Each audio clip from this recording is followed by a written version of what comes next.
Thank you so much for staying with us. This is Breakfast Central, and it's time for the front pages of the papers on a Monday morning, 22nd day in the month of January 2022. Thank you so much once again for staying with us. So let's go straight to our very first paper, and that will be The Punch in Nigeria. We'll go with that. A big story in the front page there. Presidency, APC in a dilemma over zoning may throw race open. You'll find that story in page 2. Now, here are little excerpts in that story that you could actually find. APC considering best options for winning presidential poll, according to source. Parties free to pick presidential candidates from any zone, says ACF. APC keeps INEC waiting on convention. Bauchi awaits peace panel.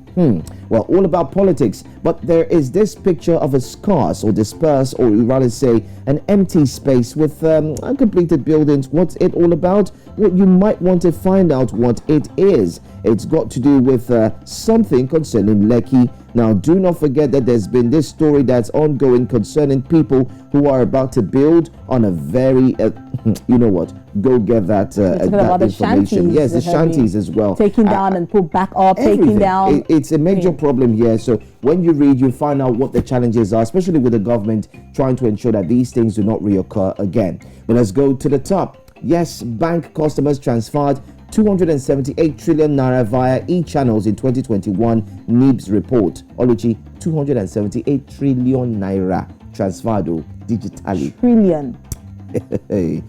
Okay. All right, let me give you some more. Federal government must justify fresh 3 trillion naira vote. Others for fuel subsidy, page 2. And 24 gunned down as killings rise in Kaduna and Niger State. Refineries rehabilitation gulped 100 billion naira in 2021, says NNPC. Take note, 100 billion naira has gone into the rehabilitation of refineries in Nigeria. Are those refineries working as we speak? Well, they say how you should just wait. How efficient have they been? Well, they say you should just wait. Are we pouring water on stone? That's a good question, by the way. But let's allow the viewers go read more and see where you decide to stay in between, or you stay on the right or on the left. So make the choice.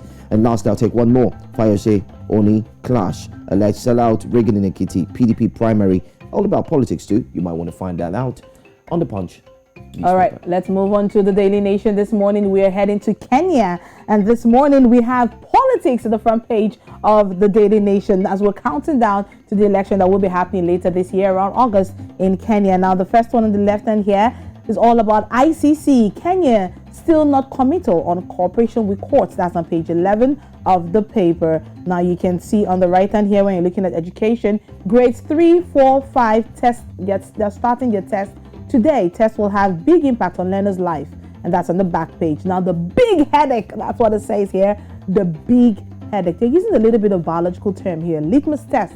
It says, political parties law introduced the concept of coalition parties, joint nomination. Now, there's an internal competition here, but all the details you get on page 7 of the Daily Nation. Now, you can see this young boy. You can see the picture of a young boy there just under the story. That's a 28-year-old butcher.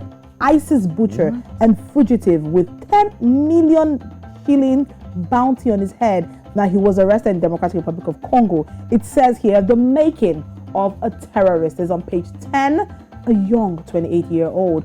Well, on the other hand, we have a lighter story, a brighter story here, a happy one. It's a 16-year-old author who has published 2 books already. Now, he has also been nominated for some awards. And right now, he has 2 books under his name. There's a very good one, but there's more details from the Daily Monitor, the Daily Nation in Kenya. All right, away from the Daily Nation, let's Daily Monitor, beg your pardon. Let's go straight to this time Uganda, where we do have the new vision right there on the screen. I like this. Just at the top, you see, if you're looking for work, you're looking for a job, it says jobs.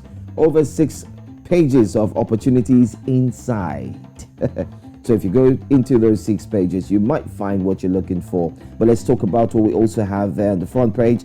President Yoweri Museveni to launch pipeline tomorrow. You could see him, and you find what that pipeline and the story is all about on page 4. New curriculum, maths, geography, and also you have ENT.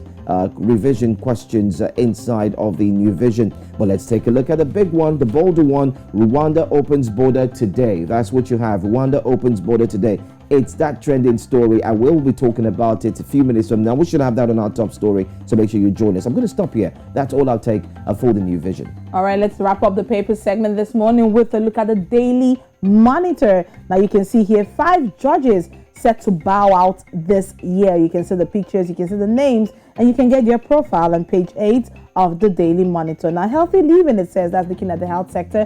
What happens during IVF? That's on page 16. And on the right hand here, it says government has 3 dialysis center. This is a clarification information.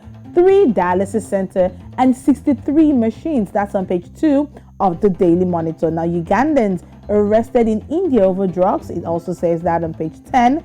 And this picture here underneath, it says, fare thee well. Now, Mutabile gets 30 gun salutes at send-off. Yeah, you can see that this was such a very, very honorable thing to do for him at this point in time. But there's more details from the Daily Monitor this morning.